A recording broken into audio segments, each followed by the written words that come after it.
Shalom keluarga damai, kembali lagi dalam Sapaan Damai Sejahtera. Hari ini kita akan bersama-sama merenungkan firman Tuhan dan kita mau belajar firman Tuhan bersama-sama. Mari kita bersatu di dalam doa. Tuhan Yesus, kami mengucap syukur karena Tuhan adalah Allah yang begitu mengasihi kami.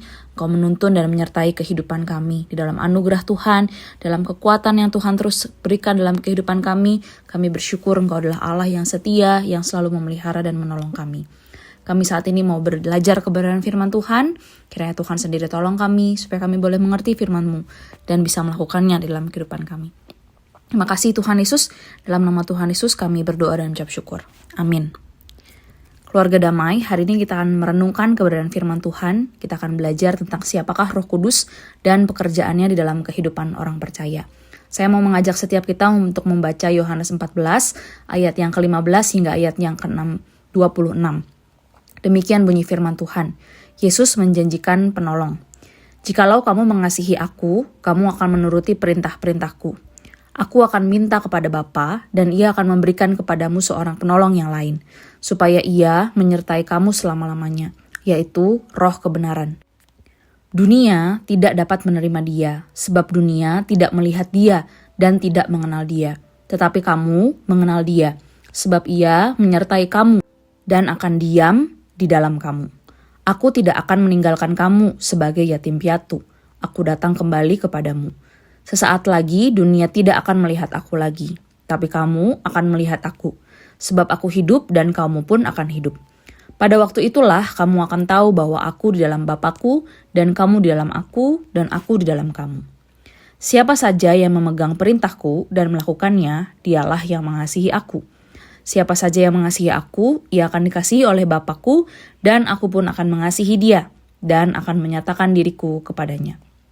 Yudas yang bukan Iskariot berkata kepadanya, Tuhan, apa sebabnya engkau hendak menyatakan dirimu kepada kami, dan bukan kepada dunia?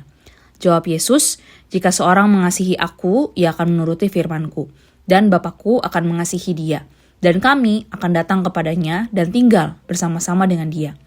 Siapa saja yang tidak mengasihi aku, ia tidak menuruti firman-Ku. Dan firman yang kamu dengar itu bukanlah dari aku, melainkan dari Bapa yang mengutus aku. Semua itu kukatakan kepadamu, selagi aku berada bersama-sama dengan kamu.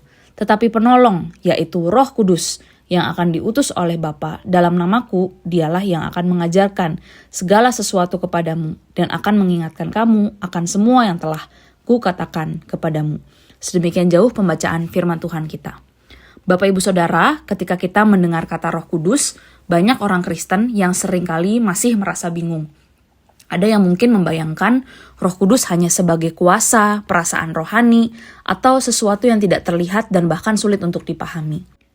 Namun dalam Yohanes 14 ayat 15-26 yang sudah kita baca tadi, Yesus sendiri memperkenalkan siapa itu Roh Kudus kepada murid-muridnya.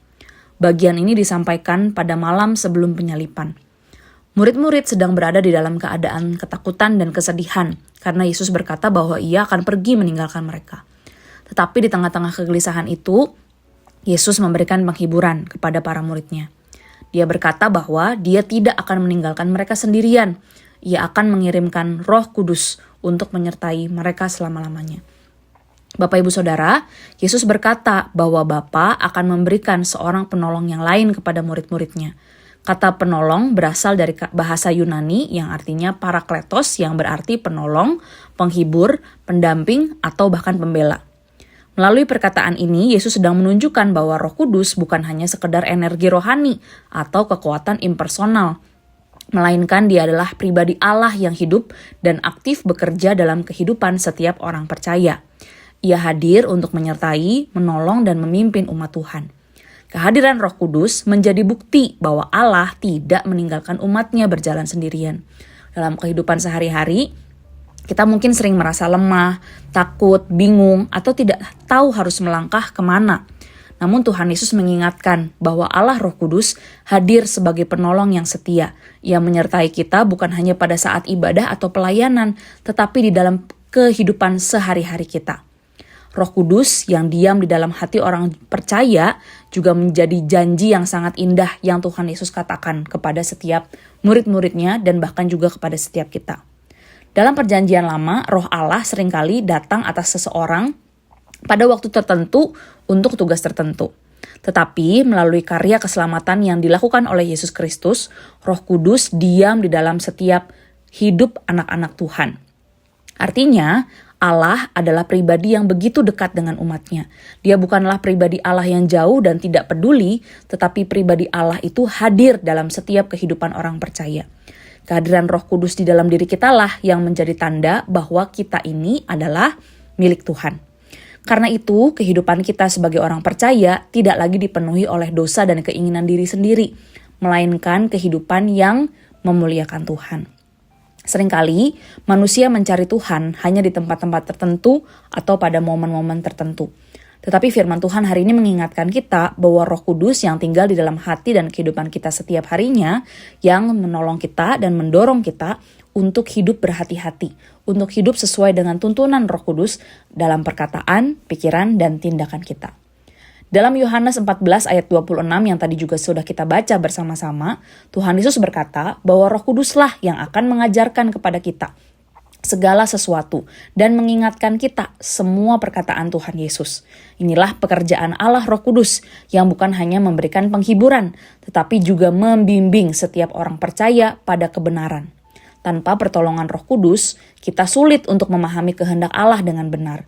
Sehingga pribadi Allah Roh Kudus yang ada di dalam hati setiap kita yang percaya kepadanya, ia bekerja membuka hati dan pikiran kita untuk kita mengerti firman Tuhan. Ialah yang menolong kita untuk ketika kita membaca firman Tuhan, kita bisa memahami Alkitab, bahkan menegur kita ketika kita salah, juga membimbing kita ketika mengambil keputusan sesuai dengan apa yang menjadi kehendak Tuhan dalam kehidupan kita.